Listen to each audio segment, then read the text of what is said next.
Javier apagó el televisor con un temblor en las manos. El rostro pálido como si hubiera visto un fantasma. En la pantalla acababa de aparecer la familia de Carlos en un programa de entrevistas sobre valores tradicionales.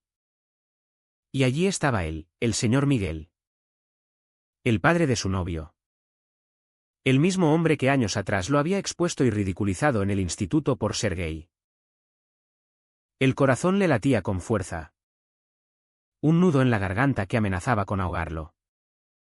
Mientras se daba cuenta de que su relación secreta con Carlos estaba a punto de convertirse en una bomba de relojería. Todo había empezado 2 años antes. En una cafetería de Madrid. Donde Javier trabajaba como barista para pagar sus estudios de psicología. Carlos entró un día lluvioso. Con su sonrisa contagiosa y un pedido de café con leche que se convirtió en charlas diarias. Javier. Con 26 años entonces. Había aprendido a ser cauteloso con sus afectos después de una adolescencia marcada por el rechazo. Criado en una familia conservadora de Sevilla.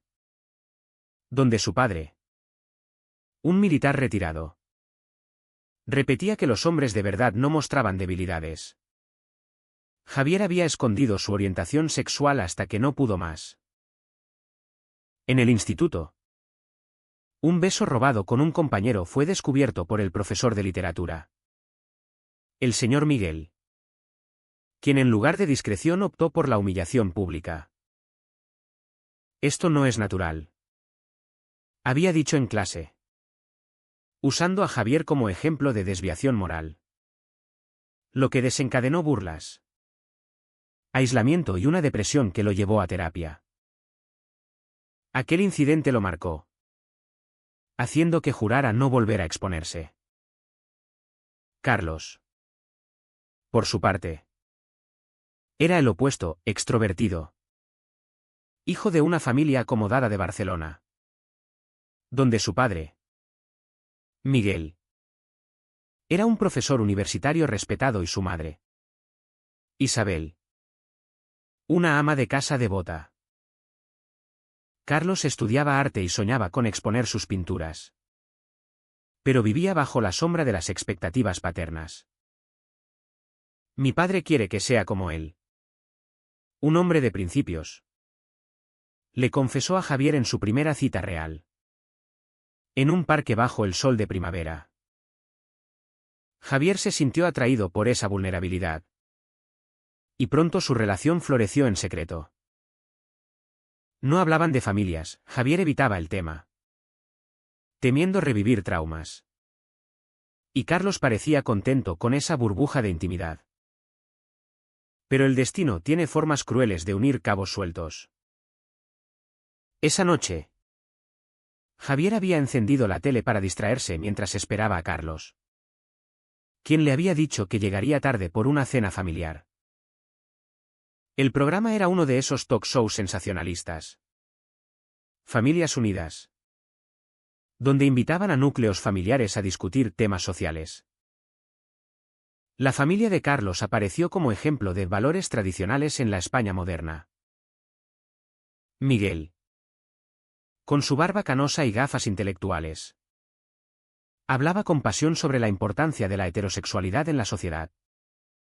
Citando la Biblia y estudios conservadores.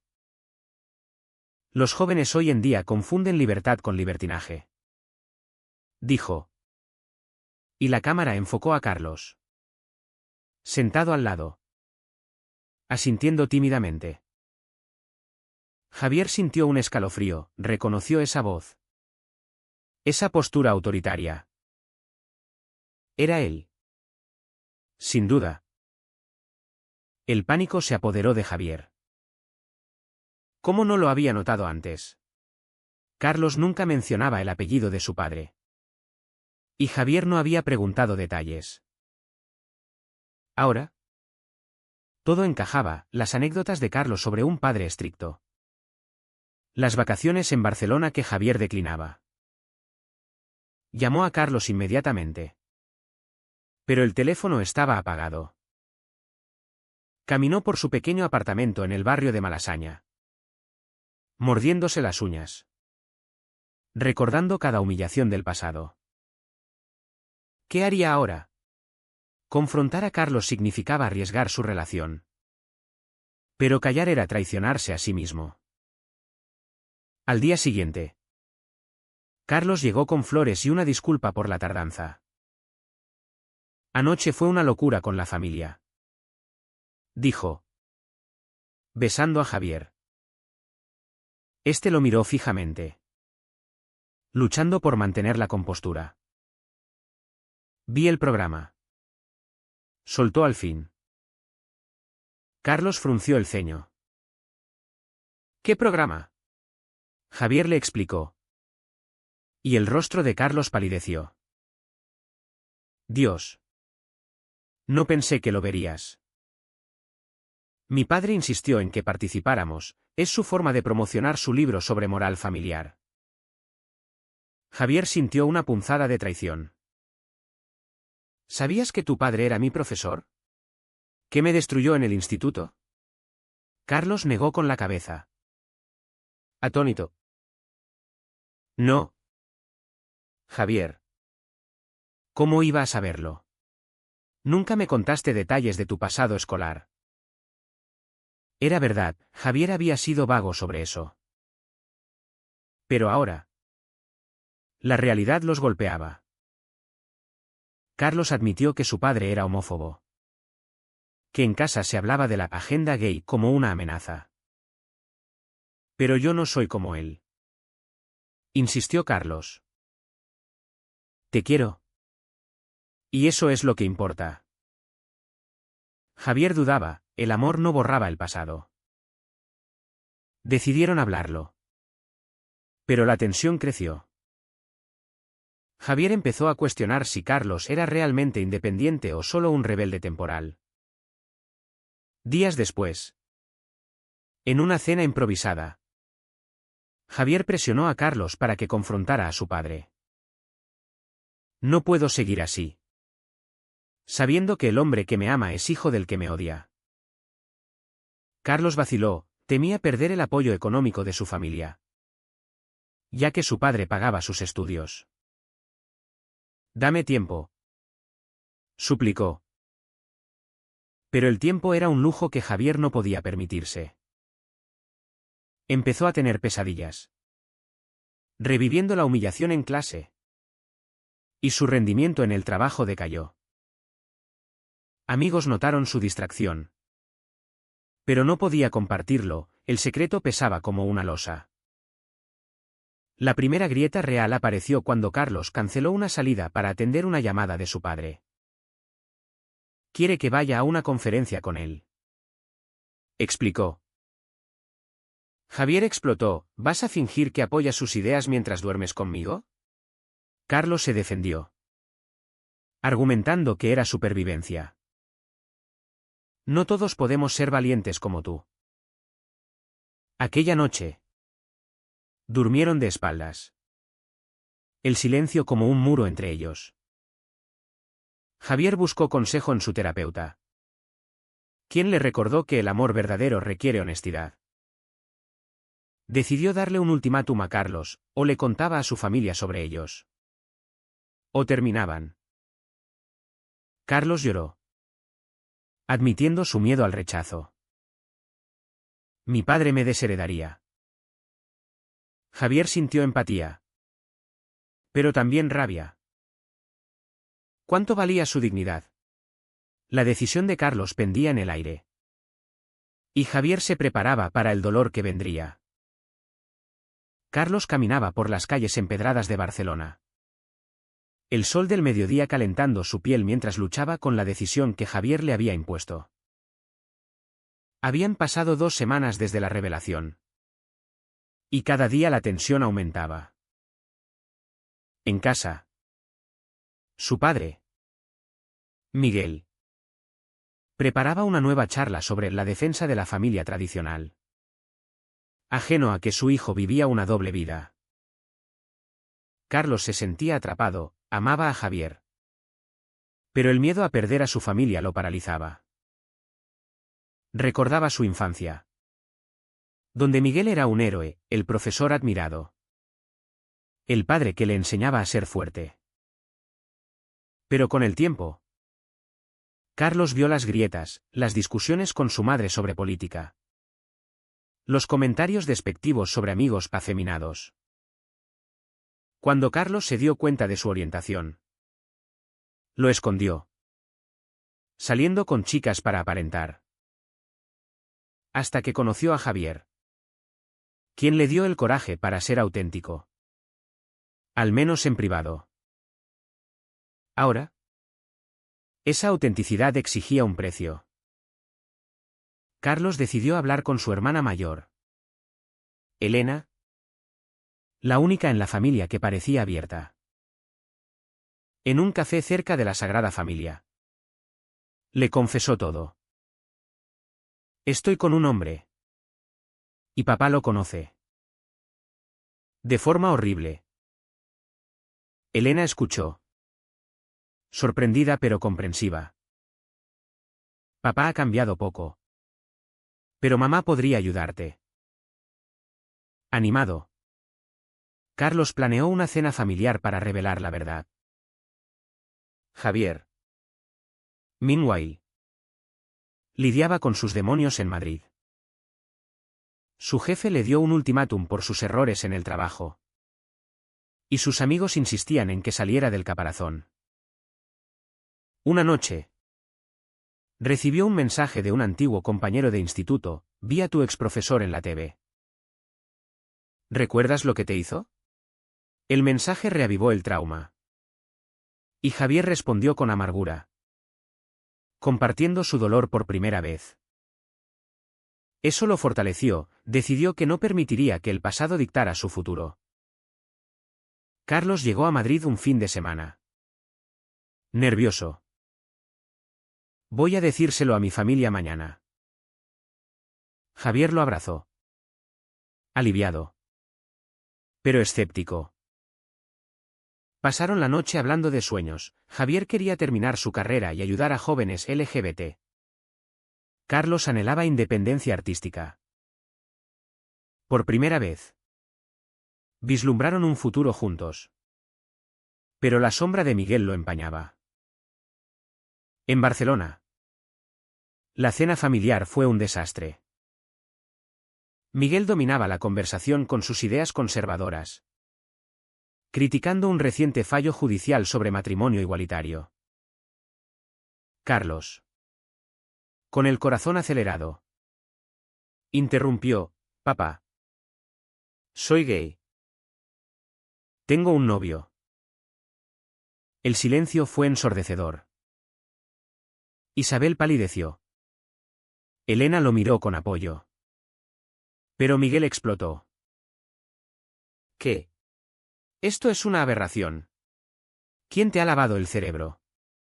Carlos, temblando, mencionó a Javier. Miguel lo reconoció al instante. Ese chico. Lo recuerdo. Un desviado que corrompía a otros. ¿Estás con él? Estás perdido. La discusión escaló. Miguel acusó a Carlos de traición. De avergonzar a la familia. Si sigues con esto, no esperes nada de mí. Isabel lloró, dividida entre su marido y su hijo. Elena defendió a Carlos. Pero Miguel la calló. Carlos salió corriendo, sintiéndose roto. Llamó a Javier esa noche, sollozando. Me ha echado. Dice que soy una decepción. Javier consoló a Carlos por teléfono. Pero internamente luchaba con la culpa. ¿Había empujado demasiado? Carlos llegó a Madrid al día siguiente, con una maleta y lágrimas. He perdido todo por ti. Javier lo abrazó, prometiendo apoyo. Pero la realidad golpeó. Carlos necesitaba trabajo. Y Javier apenas podía mantenerlos a ambos. Empezaron a vivir juntos. Pero la tensión creció. Carlos echaba de menos a su familia. Y las llamadas rechazadas de su madre lo herían. Miguel. Furioso. Investigó a Javier. Descubrió su trabajo y lo contactó anónimamente. Enviando mensajes amenazantes: aléjate de mi hijo o te arrepentirás. Javier. Aterrorizado. No se lo contó a Carlos al principio, queriendo protegerlo. Pero cuando los mensajes escalaron a amenazas de exponerlos en redes, Javier confrontó a Carlos. Tu padre no parará. Carlos. Dividido. Sugirió hablar con Miguel. Quizá pueda razonar. La reunión fue en un café neutral en Madrid. Miguel llegó con desprecio en los ojos. Has corrompido a mi hijo. Acusó a Javier. Conteniendo la rabia, respondió: usted me destruyó en el instituto. ¿Recuerda? Miguel admitió. Sin remordimiento, hice lo correcto para corregirte. Carlos intervino: papá. Amo a Javier. Acéptalo o piérdeme. Miguel se levantó, declarando: elige, tu familia o esta vida pecaminosa. Carlos eligió a Javier. Pero el precio fue alto. Perdió el contacto con su padre. Y su madre, presionada, se distanció. Carlos cayó en depresión, cuestionando su decisión. Javier lo apoyaba, pero sentía la carga. En terapia, Javier procesaba su venganza indirecta: había robado al hijo de su verdugo. Pero ¿era justicia o egoísmo? La relación se tensó cuando Carlos recibió una oferta de trabajo en Barcelona, cerca de su familia. Podría reconciliarme, dijo. Javier vio traición: ¿volverás a esconderte? Discutieron. Y Carlos admitió dudas. A veces me pregunto si valió la pena. Javier, herido, se alejó emocionalmente. Meses después, la vida en Madrid se había convertido en una rutina asfixiante para Javier y Carlos. Compartían un apartamento estrecho, donde las facturas se acumulaban y las discusiones eran frecuentes. Carlos encontró un empleo precario en una galería de arte, pero extrañaba la comodidad de su vida anterior. Javier, ascendido en la cafetería, estudiaba por las noches, pero el estrés lo consumía. Cada llamada no contestada de Isabel era un recordatorio de la fractura familiar.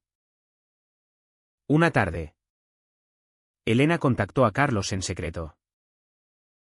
Mamá quiere verte. Pero sin papá. Carlos, esperanzado, fue a Barcelona sin decírselo a Javier, temiendo su reacción. En la reunión, Isabel lloró, abrazándolo.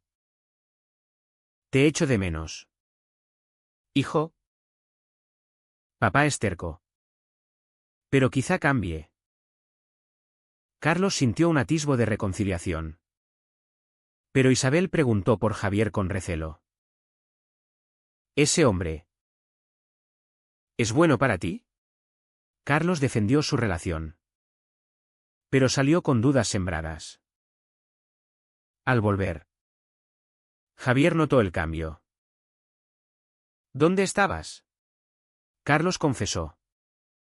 Y Javier explotó: me traicionas yendo a espaldas mías. Carlos replicó: tú me obligaste a elegir. Ahora quiero recuperar a mi familia. La pelea escaló a gritos, reviviendo traumas. Javier acusó a Carlos de debilidad, y este lo llamó controlador. Esa noche, Carlos durmió en el sofá. Y Javier lloró solo, cuestionando si el amor podía sobrevivir al resentimiento. Miguel, meanwhile, no se rendía. Publicó un artículo en un blog conservador, veladamente criticando a jóvenes influenciados por desviados del pasado. Javier lo leyó y reconoció la alusión. Enfrentó a Carlos: tu padre nos ataca públicamente. Carlos, agotado, sugirió terminar. Quizá no estamos listos. Javier, devastado, aceptó una pausa. Pero el dolor era inmenso. Durante la separación, Javier se enfocó en sí mismo. Terminó sus estudios y empezó a voluntariar en una ONG para jóvenes LGBT, compartiendo su historia para ayudar a otros. Encontró fuerza en la comunidad, pero echaba de menos a Carlos. De vuelta en Barcelona, vivía con Elena, intentando reconciliarse con sus padres. Miguel lo presionaba: abandona esa fase y vuelve a ser mi hijo. Carlos resistía, pero la soledad lo carcomía. Una crisis familiar cambió todo. Isabel sufrió un infarto menor. Y en el hospital, Miguel vio el sufrimiento de su esposa por la ausencia de Carlos. Por primera vez, dudó de su rigidez. Carlos visitó. Y en una conversación tensa, Miguel admitió: quizá me equivoqué contigo. Pero cuando Carlos mencionó a Javier, Miguel se endureció: ese hombre es veneno. Carlos defendió: lo amo. ¿Y si no lo aceptas? Me pierdes para siempre. Javier recibió una llamada de Carlos: necesito verte. Se reunieron en Madrid. Y Carlos confesó su lucha. Quiero estar contigo, pero no sin mi familia. Javier, maduro por la terapia, propuso un compromiso: hablemos con ellos juntos. Carlos aceptó. Y planearon una visita a Barcelona. La confrontación final fue en la casa familiar. Miguel abrió la puerta con hostilidad. ¿Qué haces aquí?, espetó a Javier. Este respondió calmado: vine a hablar, no a pelear. ¿En la sala? Con Isabel y Elena presentes. Javier relató su trauma: usted me humilló, señor Miguel. Destrozó mi autoestima. Miguel, incómodo, defendió: era mi deber moral. Carlos intervino: tu deber me ha costado años de mentiras. Isabel suplicó paz: somos una familia, encontremos un camino. La discusión duró horas, con lágrimas y acusaciones.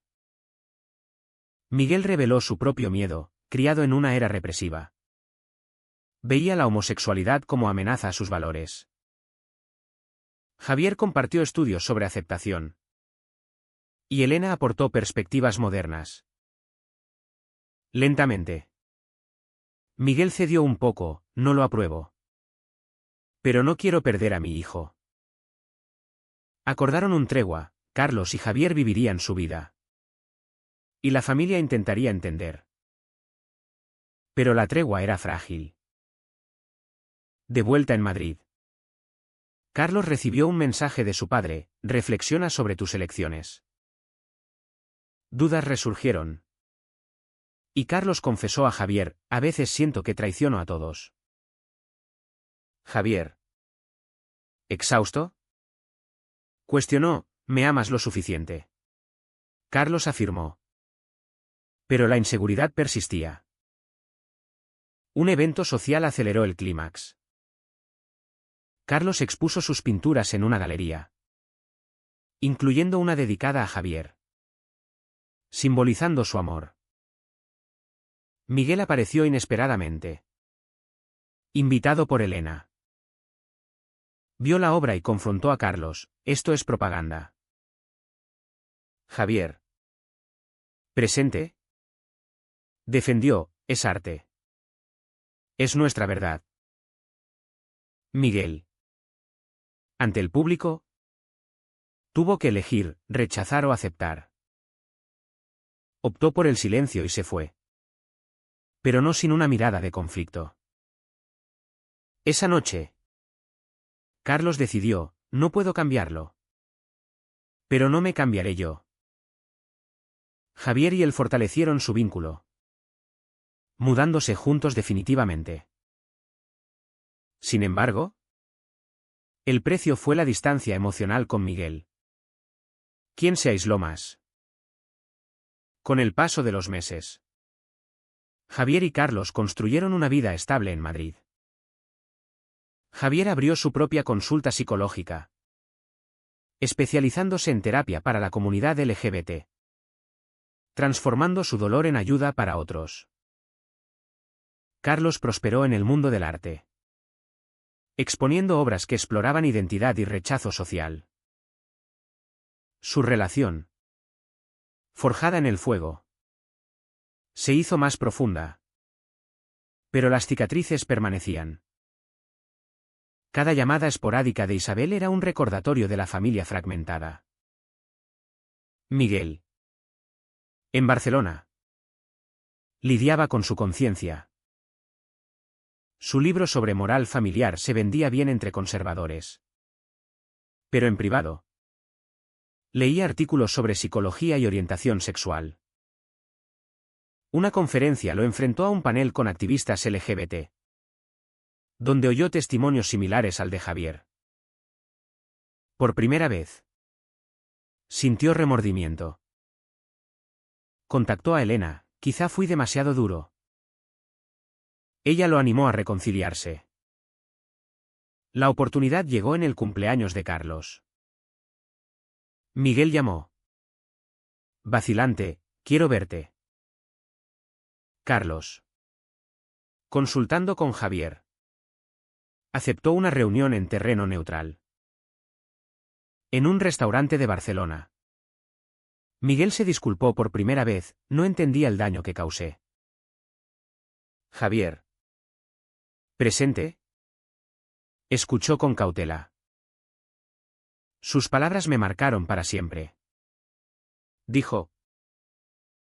Miguel admitió: era ignorante, influenciado por mi educación. No aprobaba plenamente, pero prometió intentarlo. La reconciliación fue gradual. Isabel organizó cenas familiares donde Javier era invitado, aunque tensas. Miguel evitaba temas controvertidos, y Carlos mediaba. Pero un incidente probó la fragilidad: un amigo de Miguel hizo un comentario homófobo en una reunión. Y Miguel no lo corrigió. Carlos se sintió traicionado de nuevo: si no defiendes, no has cambiado. Miguel. Herido. Se defendió: cambiar toma tiempo. Javier aconsejó paciencia, pero internamente dudaba. En terapia, procesaba si perdonar era posible. El perdón no borra el daño, le dijo su terapeuta. Carlos, dividido, enfrentó a su padre: o aceptas completamente, o nos distanciamos. Miguel, enfrentado a la pérdida, eligió evolucionar. Empezó a asistir a grupos de apoyo para padres de hijos LGBT, sorprendiendo a todos. El punto de inflexión fue cuando Miguel defendió públicamente el matrimonio igualitario en una entrevista, citando su experiencia personal. Mi hijo me enseñó que el amor no tiene etiquetas. El artículo se viralizó, y conservadores lo criticaron, costándole amigos y ventas de libros. Miguel pagó el precio de su transformación, aislamiento en su círculo. Pero ganó el respeto de su familia. Carlos y Javier. Inspirados. Planearon su boda. Un acto de afirmación. Invitaron a Miguel, quien aceptó asistir. En la ceremonia. En un jardín soleado de Madrid. Miguel dio un discurso: hoy celebro el amor de mi hijo. Y lamento el tiempo perdido. Lágrimas fluyeron. Y Javier sintió cierre. Aunque no olvidó. Sin embargo, no todo fue perfecto. Algunos familiares lejanos boicotearon. Y sociedad aún juzgaba. Carlos perdió oportunidades artísticas por su openness. Y Javier enfrentó clientes con prejuicios similares a los de Miguel. Pero su resiliencia creció, se convirtieron en activistas. Hablando en eventos sobre superación. Al final, la historia de Javier y Carlos no fue un cuento de hadas, sino una lección de costos. Perdieron inocencia, pero ganaron autenticidad. Miguel, redimido parcialmente, reflexionaba sobre sus elecciones pasadas. La sociedad española, en evolución, aún albergaba sombras de intolerancia. ¿Fue correcto que Javier obligara a Carlos a confrontar a su familia? ¿O debería haber priorizado la paz sobre la verdad?